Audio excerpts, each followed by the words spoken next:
Hey Dons, it's Emma. And Emily. And welcome back to CCTV. There is lots to cover this week, so let's get into it. NHS applications are due Tuesday, January 31st. If you are interested in joining NHS, bring a printed copy of your application to Mr. Caro's room by the end of the school day on the 31st. Do you know we have a competitive robotics team here on campus? Catalina is about to tell us all about it. Off to you, Catalina. Hi Dons. As we all know, technology is evolving constantly. If you like robots or are interested in pursuing a career in engineering, the school's robotics team might be for you. Their team name is called Pacific Steel. Mr. Knoll will tell us more about this team.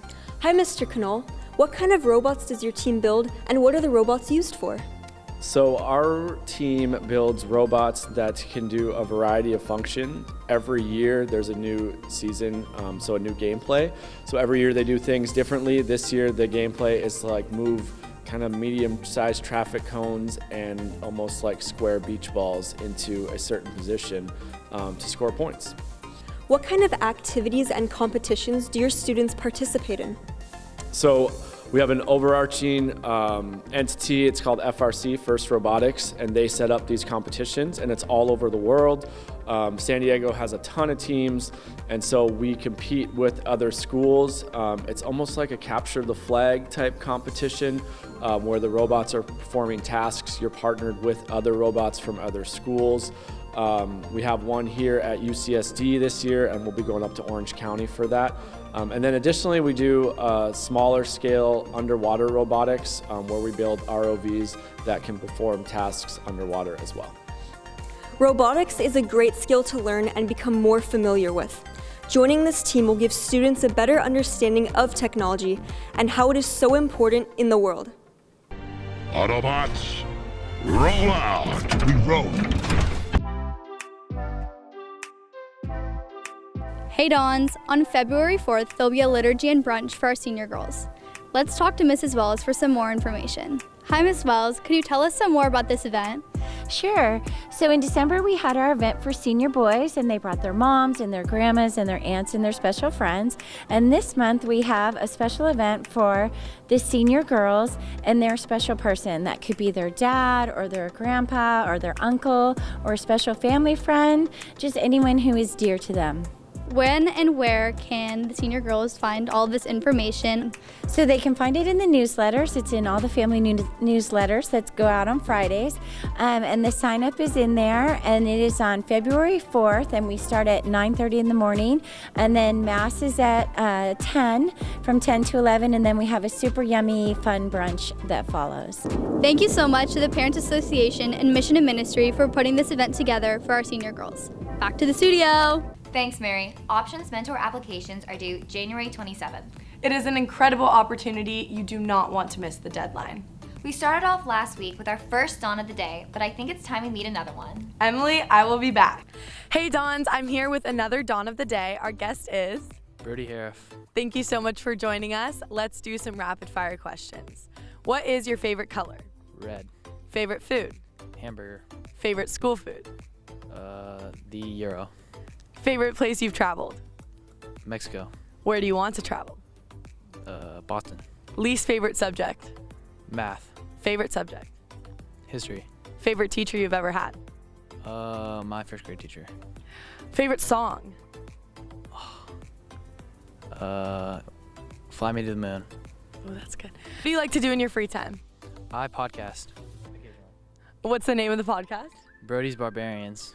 Where can we find the podcast? It's on Spotify, Amazon Music, Apple Music, so the big three basically, anywhere. Awesome. Thank you so much for joining us. It was so much fun getting to know Brody. Now back to the studio. If you're interested in playing sports in college, Cathedral is offering an amazing informational webinar opportunity. If you are interested, join MBA Sports Recruiting founder Montel Allen for a free informative seminar about college recruiting, February 2nd at 5 p.m. in the lecture hall. Speaking of sports, let's head to Sporty Pat for the winter sports rundown. Yo, Pierre, you want to come out here?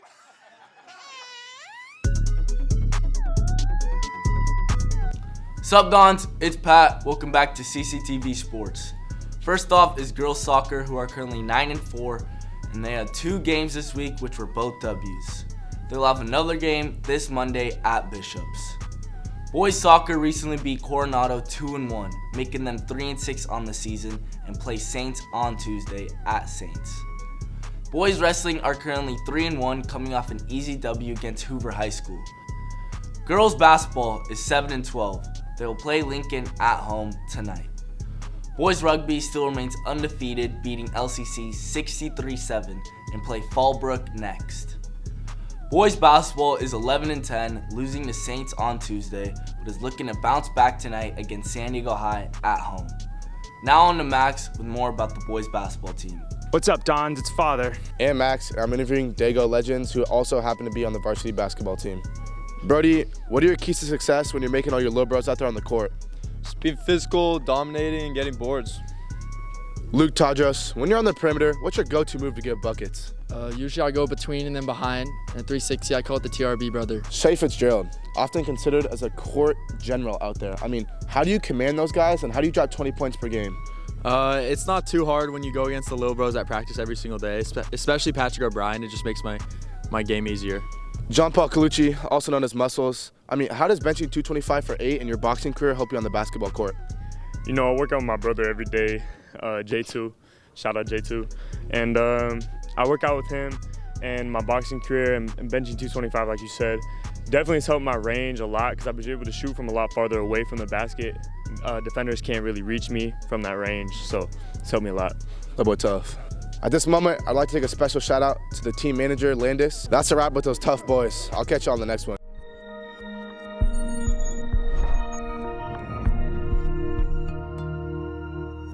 What's up, Dons? It's Sophia and Skylar back with Social. We wanted to see who some of your guys' favorite teachers are. Come with us to talk to them. Who's your favorite teacher at Cathedral? Mr. Troa. Mrs. Brown. Okay, what's your favorite thing about teaching here at Cathedral? My favorite thing teaching at Cathedral is it's really more about just the education in the classroom. It's about educating all of you students as human beings, whether that be on retreat, whether that be coaching some of you guys, just more than what we learn in the classroom. What's your favorite part about teaching here? First of all, I love the students. I love the students for two main reasons. Number one is because they create such a great culture. I feel like there's a healthy amount of push in each other.